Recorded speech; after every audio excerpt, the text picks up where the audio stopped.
Hola, ¿qué tal? ¿Cómo les va? Acá vamos a ver una introducción a lo que son las técnicas proyectivas que me parece sumamente importante, sobre todo algo que quiero compartir con ustedes porque me parece que es necesario poder entender cómo es que llegamos a un nivel de abstracción y cómo es que la persona deja impresa en un papel esos trazos con la información tan importante que nosotros, bueno, para nosotros esa información es vital. En primer lugar, quiero decir que la primera vez que se habló de técnicas proyectivas fue en 1939, después de que varios autores, tres puntualmente, uno era Rorschach, otro era Jung, el otro era Murray, habían hecho diferentes test o diferentes propuestas que en aquel momento le llamaban formas de mediciones. Frank denomina a este conjunto de técnicas, las llama técnicas proyectivas.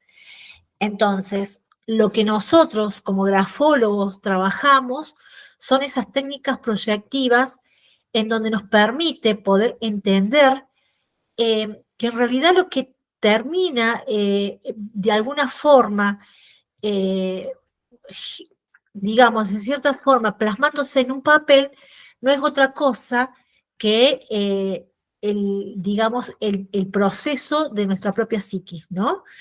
Es decir, vamos a tener que volvernos a 1900, recordar la teoría de la personalidad de Freud, para aquellos que no la han estudiado, se la recomiendo. En primer lugar, porque en esa época la primera tópica o la primera teoría freudiana hablaba de que el aparato psíquico estaba dividido en tres niveles: el consciente, el preconsciente y el inconsciente. Lo que decía Freud es que dentro de esos tres niveles, el consciente era el que nos permitía hablar, pensar de forma racional, es el que nos incorpora en el aquí, en el ahora. El preconsciente es como la memoria ordinaria que surge de un estímulo, es decir, para poder recordar algo que pasó ayer, antes de ayer, tengo que tener un estímulo donde alguien me pregunte o yo misma me pregunte qué estuve realizando ayer a esta hora, por ejemplo.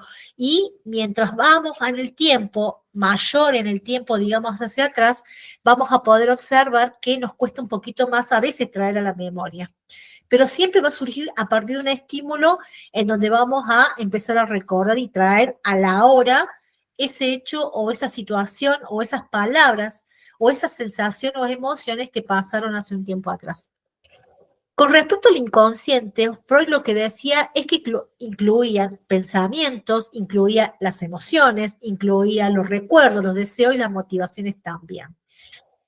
Esta estructura está compuesta por esas tres instancias que van a coexistir y se van a interrelacionar entre sí, y sobre todo lo que tenemos que entender es que se integran a los diferentes niveles.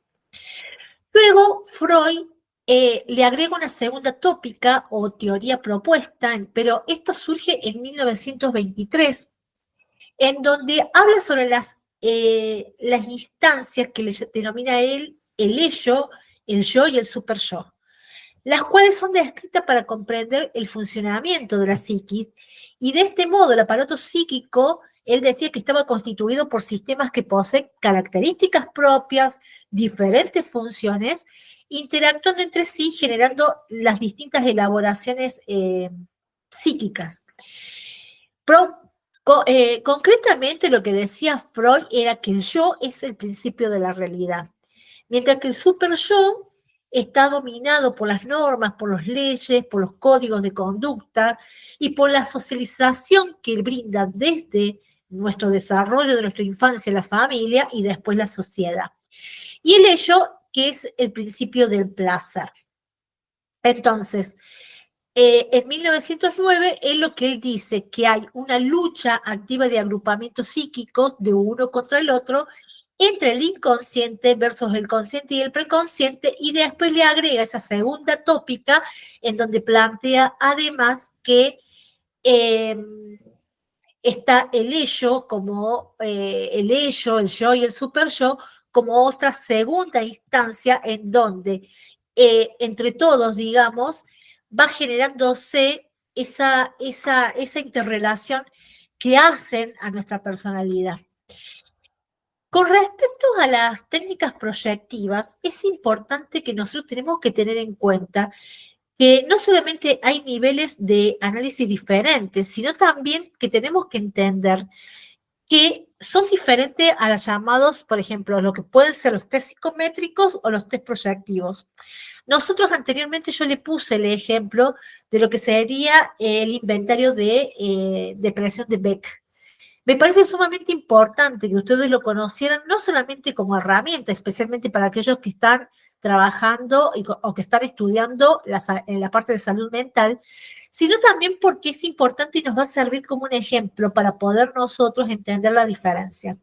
Los test proyectivos buscan una descripción abarcativa de la personalidad, mientras que los test psicométricos miden rasgos puntuales de la personalidad.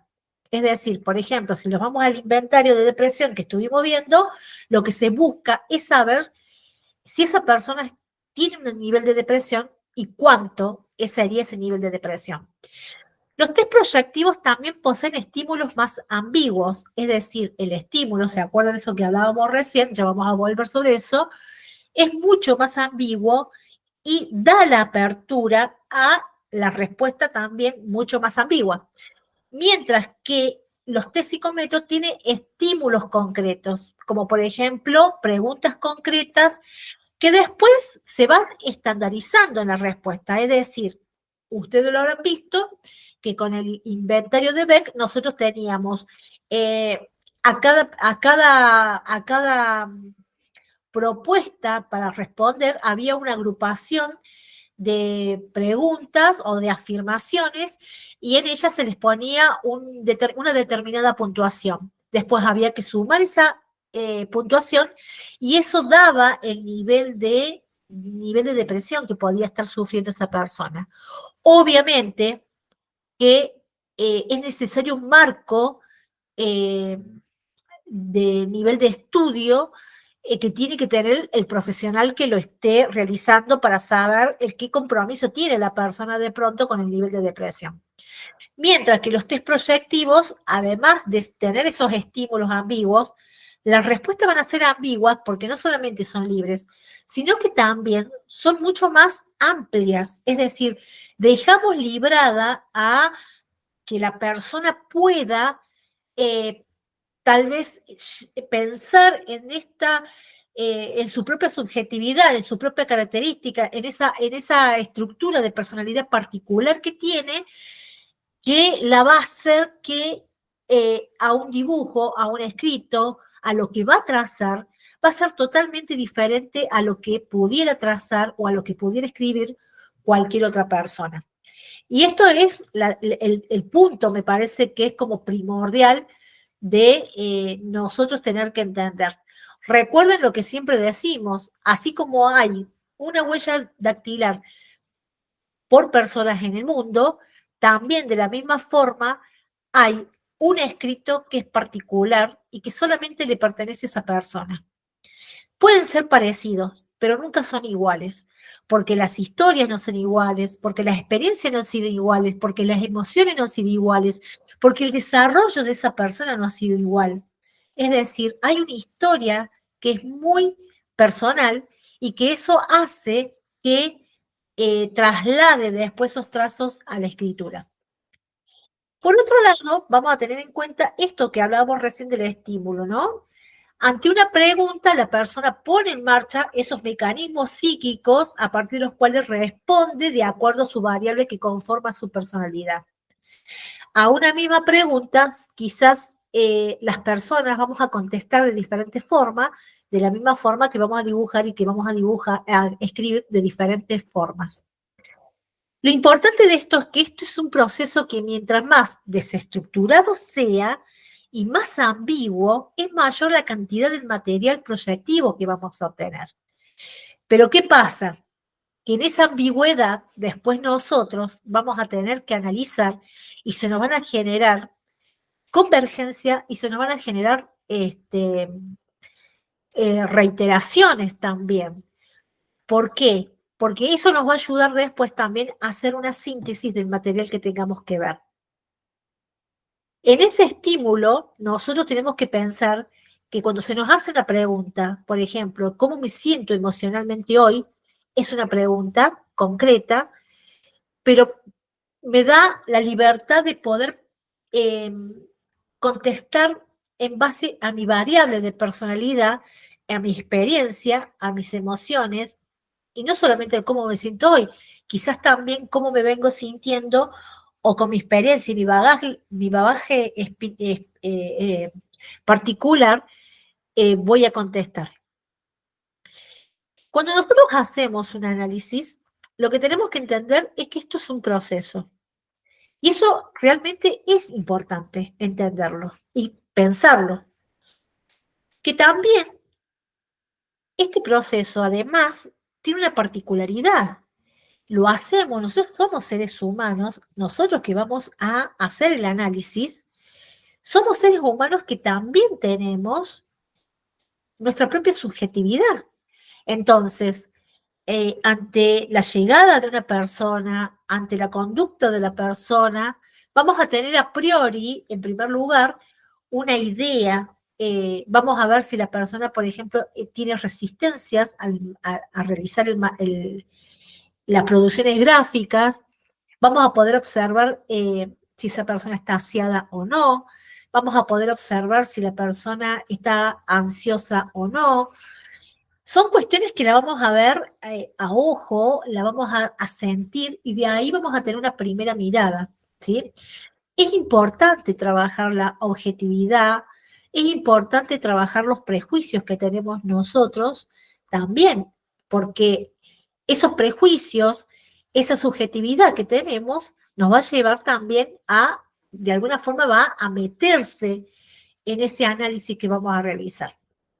Nosotros, ese análisis, en primer lugar, es una observación, en segundo lugar, es una hipótesis y después surge la relación.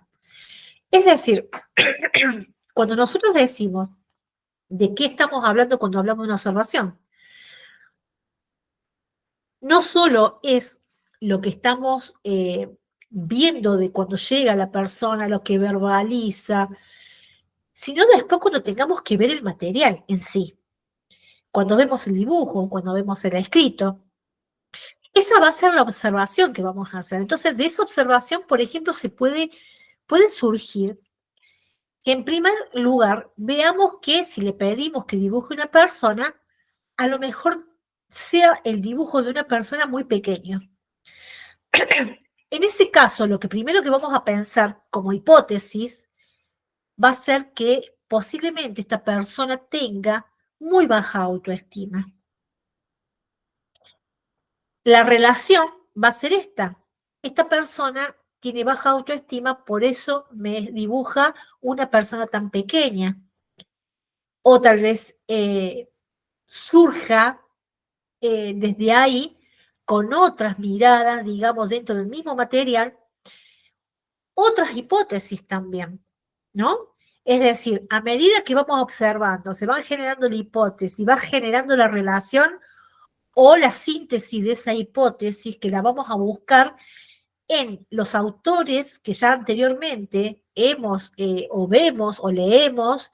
¿Qué nos dice con respecto al dibujo de una persona pequeña? Esa es la relación, pero esto no es algo estanco, no es algo que es paso 1, paso 2, paso 3, sino que es el trabajo integral absolutamente que nos va poniendo desde esa observación, de ese papel, con esos trazos, nos va a plantear ir a nuestra subjetividad, a nuestra abstracción y después poder relacionar el significado de esa observación y esa abstracción que estamos nosotros teniendo.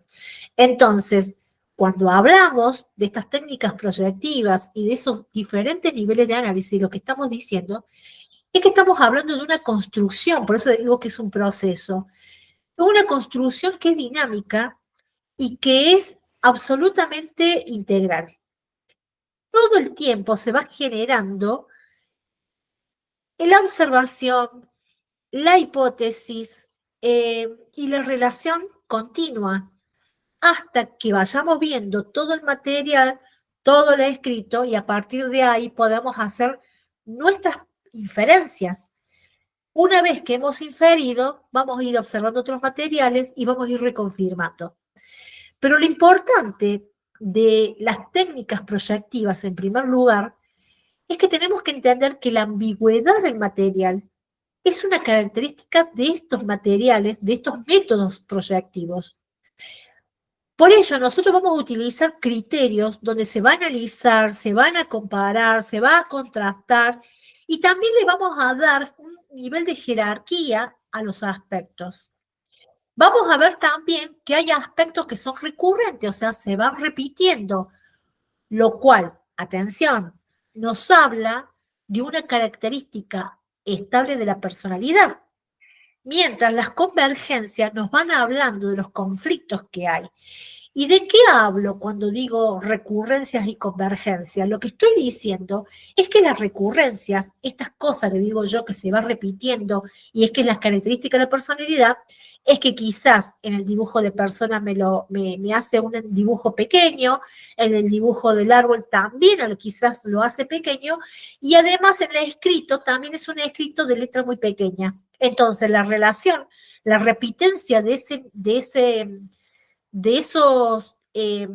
esa relación o de esos ítems, lo que me dicen es que tanto en el escrito, en los dibujos, se repite esa característica de la personalidad en donde la persona tiene un nivel de baja autoestima.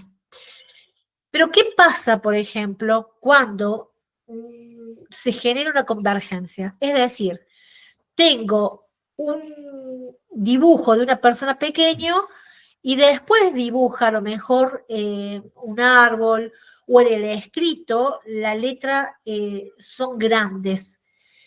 Ahí lo que me está planteando es el conflicto. Y esto es importante porque vamos a tener que trabajar en esos conflictos y en esas recurrencias. Les dejo el PDF para que ustedes puedan tenerlo, además de la grabación. Y también ustedes van a encontrar ahí el material o la bibliografía de donde tomé